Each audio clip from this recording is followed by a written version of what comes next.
Hi everyone, my name is Chanidu and today I will be discussing the round 6 motion. This house predicts the coming liberalization of Iran. This was also the prepared motion. Uh, Beginning with proposition, first I'd like to discuss the necessary setup for prop in this debate. I will point out that this is a new category of motion, predicts motions, which ask us to evaluate the truthfulness of a factual claim rather than whether or not something is good or bad. So in this debate, rather than trying to prove that the coming liberalization of Iran is a good thing, we're trying to prove that it is likely. However, even this category of motion does require clear setup. And in this debate, for proposition, what you need to clearly set up is what you define the coming liberalization of Iran as being. So if you were to focus on the words coming liberalization, what kind of time frame does the word coming entail? Does it mean that liberalization is happening in 1 year or in 10 years or even 100 years? Obviously, we can infer from this word that liberalization is thought of as something that's going to happen soon rather than in the distant future. But the word doesn't imply a specific time frame. And given liberalization, we can also infer that this is somewhat of an ongoing process. So then actually it might be useful to define the coming liberalization of Iran as not being about whether or not Iran becomes a fully liberal country in 10 years or 15 years, but rather a debate that asks us to evaluate the trend and the direction in which Iran is heading. So proposition might want to prove that Iran is becoming more liberal over time, whereas opposition might want to prove that Iran is either remaining the same and preserving the status quo, or is actually becoming more aggressive and conservative. Focusing also on the word liberalization, I think it's important to acknowledge that liberalization can happen in many different sectors. For example, we can see social liberalization when a religious and orthodox society becomes more progressive and secular. We can see political liberalization when an authoritarian state becomes more democratic. And we can even think of economic liberalization when a closed command economy becomes more similar to a free market economy with lots of international trade. And by identifying the many facets of liberalization, we've already given ourselves a sort of hint about the kinds of arguments that we can make in this debate about the different ways in which Iran might become more liberal in the future. Moving on then to arguments for proposition. First, I think we can make an argument about political liberalization. To prove this argument, you might want to look at the various ways in which political liberalization is likely, beginning with demographic factors relating to the population of Iran. First, you might point out that the Iranian population is very tired of the religious, highly orthodox and highly conservative Shia society that they're forced to live in, where there are strong regulations of things like free speech, and more topically of even things like attire. The 2022 protests over Mahsa Amini, a woman who was wrongfully detained and killed in detention over not correctly wearing Islamic attire, is an example of this. Secondly, you can point to the fact that many Iranians probably fear the Talibanization of the Iranian government, similar to what has happened in Afghanistan. So currently, although Iran is a very strong theocracy, there are some elements of democracy. For example, there's regional representation through local councils, and there are elected positions, such as the president, who is technically second in command to the Ayatollah. However, in contrast, in countries like Afghanistan, there is a theocracy without any democracy. So there is only the Taliban that rules, and there is no opportunity to exercise vote in elections. And so for this reason, given what has recently happened in Afghanistan, many Iranian people might have a heightened awareness of the risk of Talibanization, and therefore might be more willing to do things like protest for liberalization or vote for reformist candidates, which we'll get to in a moment. Finally, we can talk about economic differences, or rather economic discontent, which has led to a greater willingness for Iranians to demand liberalization. You can point out that in the 40 years since the Iranian Revolution and the overthrow of the Shah, many of the economic promises that were made by the Ayatollah and the new government have not been fulfilled. Inflation has remained at double digits, as we can see through the 2020 protests against rising oil prices, for example.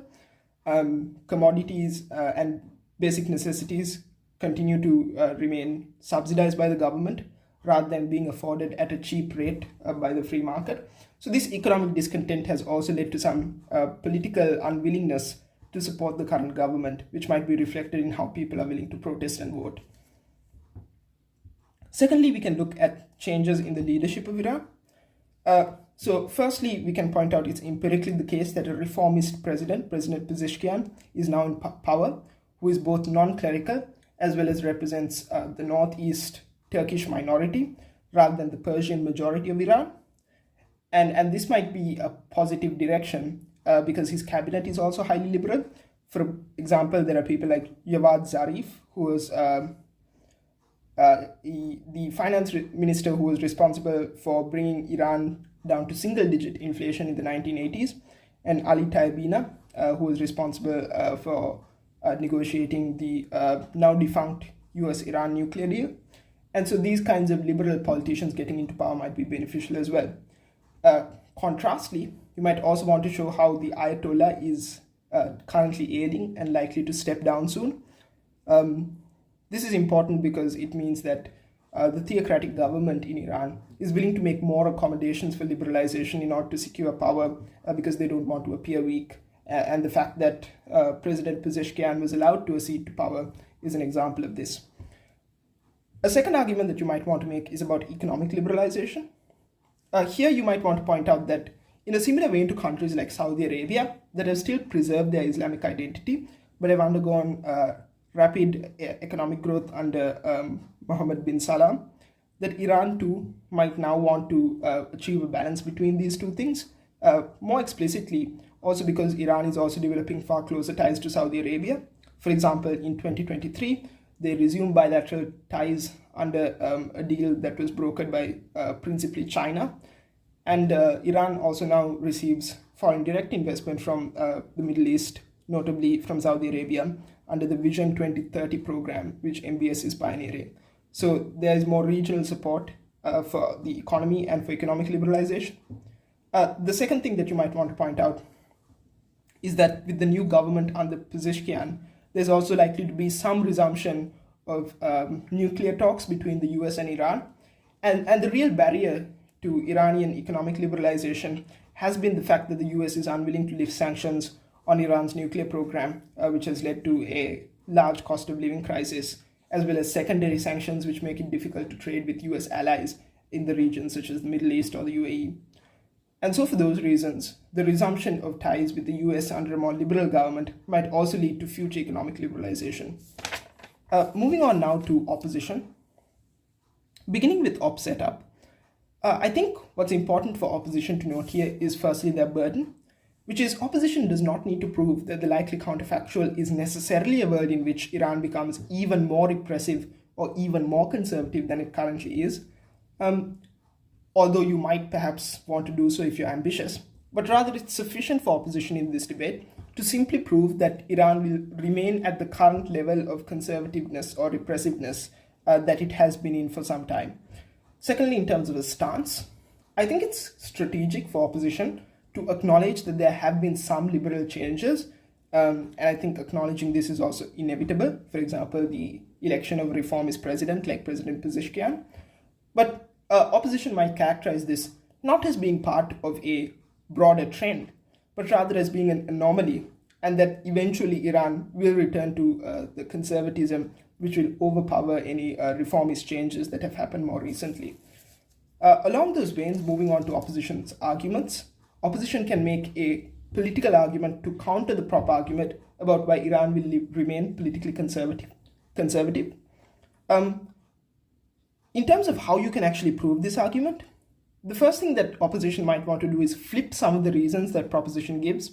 For example, the election of President Pezeshkian might actually mean that the conservative government of Iran remains in power for longer. For example, in the runoff elections, there was turnout of 49%, which is one of the highest levels of turnout that an election in Iran has had, with nearly half of the population voting.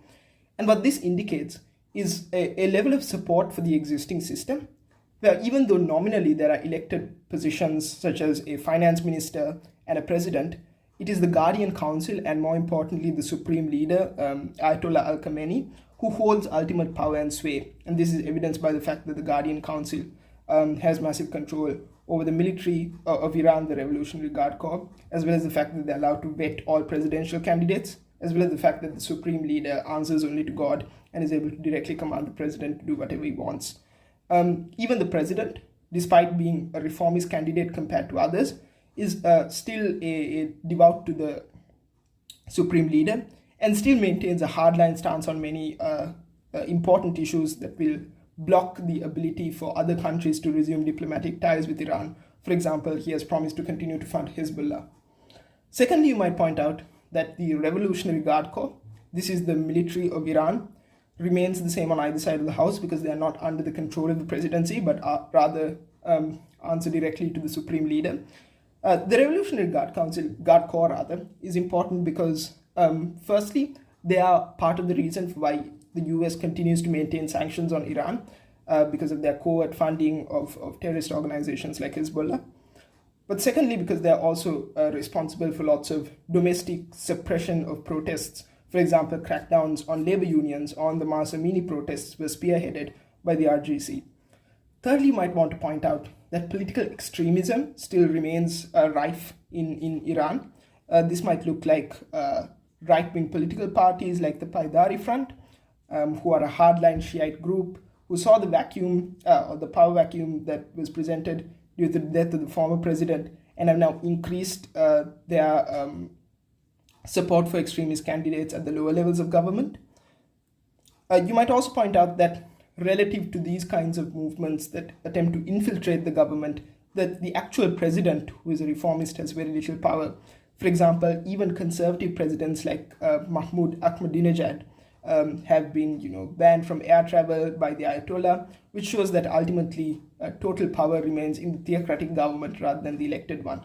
And so for these reasons, political change is unlikely. The second argument about the economy, again directly countering what proposition has already said, you might want to make firstly an argument about the multi-rate currency system in Iran. So this is basically a system where, aside from the market determining the value of the US dollar, there's also a preferential exchange rate, which certain businesses, notably import businesses, get access to. The problem with this multi-rate currency system is it makes any kind of monetary policy in Iran incredibly difficult, while also exclusively benefiting a small number of mercantile elite who have corrupted the system that was intended to try to subsidize the cost of living for the poor and middle class. And resolving this system has proven quite difficult because the market exchange rate would also probably be one that's quite disadvantageous to many Iranian people and therefore lacks popular support even among a democratically elected government. So that's a major barrier that prevents economic liberalization. The second reason that you might give, again directly flipping what proposition has previously said, is that diplomatic ties between the US are unlikely to resume even under a more reformist president. And this is because of Iran's staunch support for Palestine. This is directly evidenced by the Revolutionary Guard Corps' military interference, for example, funding Hezbollah, who fired missiles into civilian zones in Israel. Obviously, this is a massive issue for the US, considering that Israel is a strong US proxy in a otherwise highly Islamic region in which the US does not have clear allies, and given the amount of military investment that the US has in Israel.